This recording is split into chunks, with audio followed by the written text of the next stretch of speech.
वट सावित्री व्रत कथा। हिंदू धर्म में परिवार की सुख समृद्धि के लिए अनेक व्रत किए जाते हैं। वट सावित्री व्रत भी इनमें से एक है। यह व्रत ज्येष्ठ मास की अमावस्या को किया जाता है। यह महिला प्रधान व्रत है। मान्यता है कि इस व्रत को करने से पति की उम्र लंबी होती है और घर में सुख समृद्धि बनी रहती है।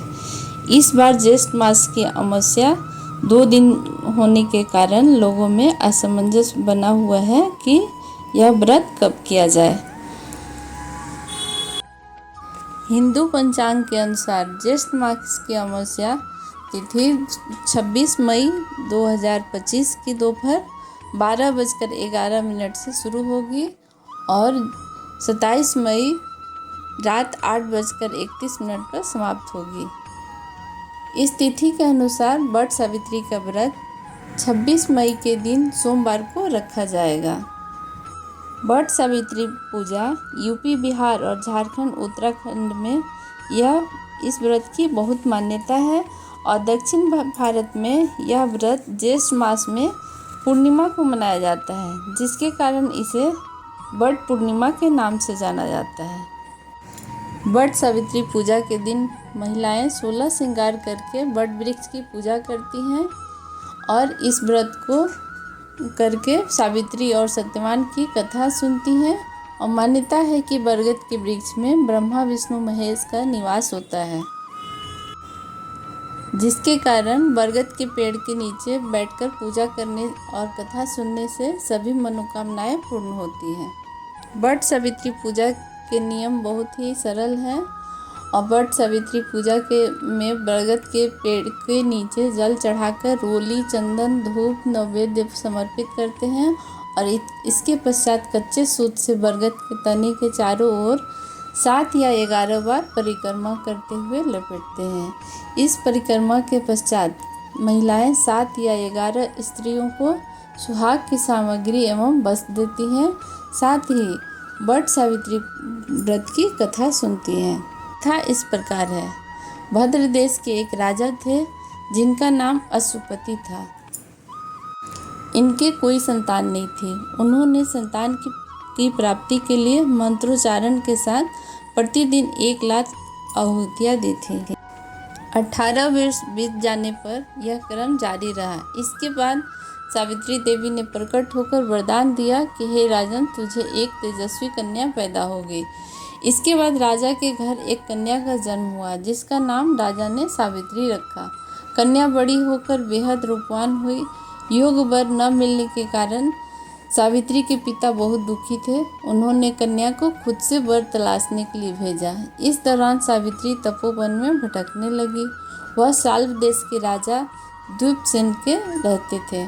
क्योंकि उनका राज किसी ने छीन लिया था, तो उनके पुत्र सत्यवान को देखकर सावित्री ने उनको अपने पति के रूप में चुनाव किया। नारद मुनि को जब यह बात पता चली तो वह अश्वपति के पास पहुँचे और कहा कि हे राजन, यह आप क्या कर रहे हैं?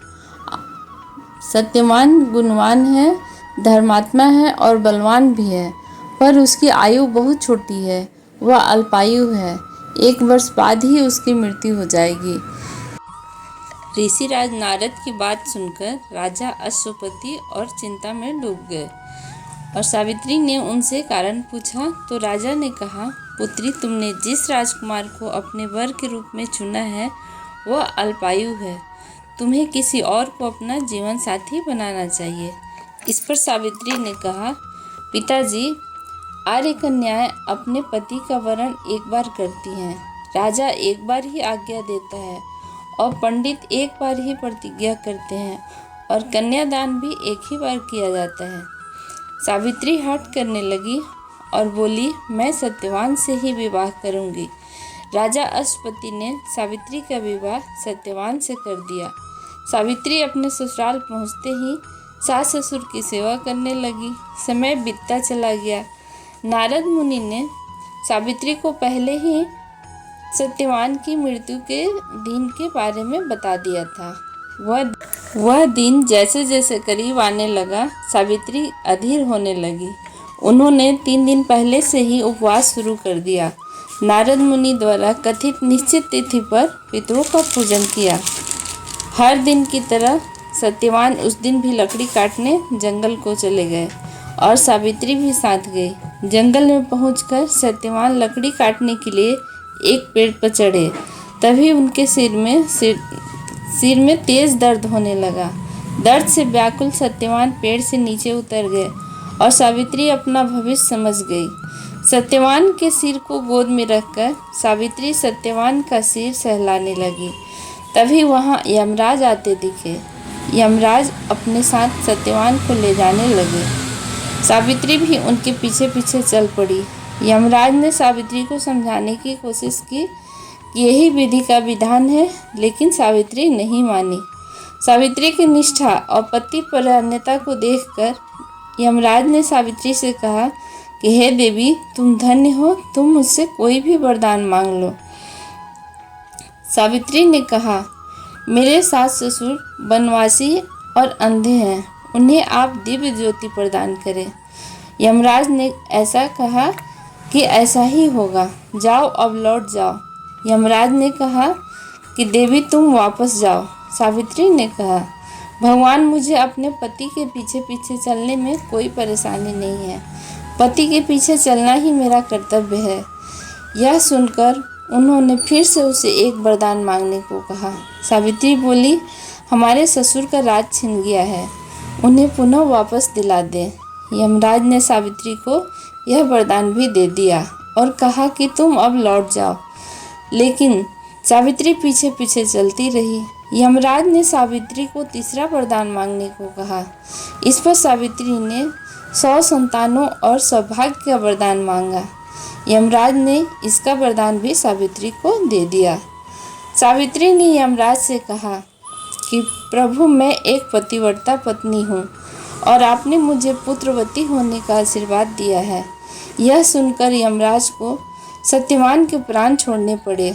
यमराज अंतर्ध्यान हो गए और सावित्री उसे बट वृक्ष के पास आ गई, जहाँ उनके पति का मृत शरीर पड़ा था। सत्यवान जीवित हो गए और दोनों खुशी खुशी अपने राज की ओर चल पड़े। दोनों जब घर पहुँचे तो देखा कि माता पिता को दिव्य ज्योति प्राप्त हो गई है। इस तरह सावित्री सत्यवान चिरकाल तक राजसुख भोगते रहे।